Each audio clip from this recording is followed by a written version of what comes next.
1850 इस समय parliament house में ये मुद्दा थी कि जर्मनी के सारे टुकड़ों को साथ यूनिफाइड करके ऑस्ट्रेलिया के खिलाफ जंग लड़ी जाए।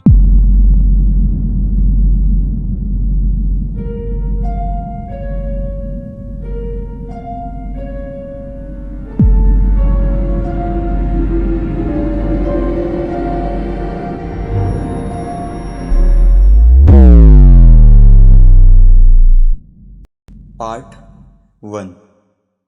Use decoyed objects of desire and red herrings to throw the people off the scent. साल 1850। 35 साल का auto von Bismarck Prussia parliament का एक डिप्यूटी था। उस समय जर्मनी बहुत सारे टुकड़ों में बटा हुआ था। पार्लियामेंट में यही बात छिड़ी थी कि जर्मनी के वो सारे टुकड़े, जिसमें से एक प्रूशिया भी था, उनका यूनिफिकेशन करके ऑस्ट्रेलिया के खिलाफ जंग लड़ना। वहाँ मौजूद सारे लोग भी वही चाहते थे, यहाँ तक कि प्रूशिया का अपकमिंग राजा विलियम भी। पर प्रूशिया के राजा फ्रेडरिक विलियम IV और उसके कुछ मिनिस्टर, जिन्होंने ऑस्ट्रेलिया के ताकत की भनक थी, वो इस जंग के खिलाफ थे। बिस्मार्क के पूरे कैरियर में वो हमेशा वफादार था और पैशनेट भी। जर्मनी के यूनिफिकेशन का सपना तो बिस्मार्क ने भी देखा था। एक फॉर्मर सोल्जर होने के नाते उसने जंग को बहुत करीब से देखा था। उसे ये भी पता था कि जंग एक ग्लोरियस बिजनेस है। इन सारे चीजों के बाद भी बिस्मार्क ने जंग का विरोध किया। उसकी पार्लियामेंट में दी हुई स्पीच ने प्रूशिया का जंग को देखने का नजारा ही बदल दिया। उसके शब्द कुछ ऐसे थे: मैं एक देशभक्त हूँ और एक फॉर्मर सोल्जर होने के नाते जंग को काफी करीब से जानता हूँ। जो लोग बिना किसी वजह के जंग चाहते हैं, वो ध्यान दें। ये याद रखना कि जंग के बाद आप सब यहीं पर होंगे।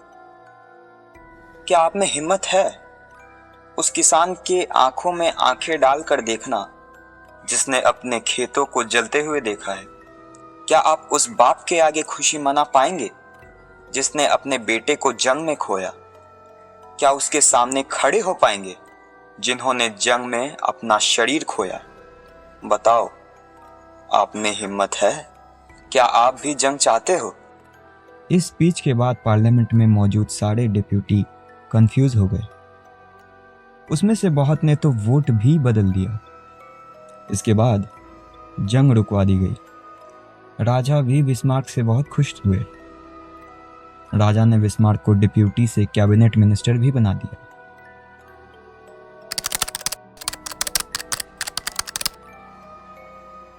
जर्मनी के यूनिफिकेशन के बाद बिस्मार्क ने ऑस्ट्रेलिया के खिलाफ जंग छेड़ दी।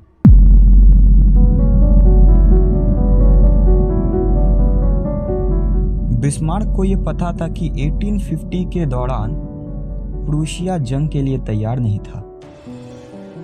उसे यह भी पता था अगर वो जंग में जीत जाता है तो प्रूशिया का नुकसान हो जाएगा, लेकिन अगर वो हार जाता है तो बिस्मार्क की पोजीशन में दिक्कत आ जाती। बिस्मार्क वही इंसान था जो कुछ सालों पहले कहता था, जंग बातों या वादों से जीती नहीं जाती, जंग लोहा और खून से जीती जाती है। बिस्मार्क ने अपने इंटेंशन को कभी क्लियरली किसी को बताया ही नहीं, लेकिन जंग तो वो खुद भी चाहता था।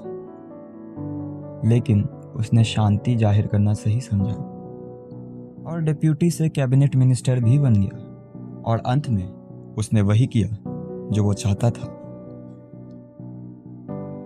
जंग। लोगों को जितने अंधेरों में ढकेलोगे उतना ही तुम्हारे लिए अच्छा है। अगर उनके पास कोई सुराग ही नहीं होगा तो वो बचाव की तैयारी भी नहीं कर पाएंगे। उनको अपने रास्ते से दूर रखना ही समझदारी होगी।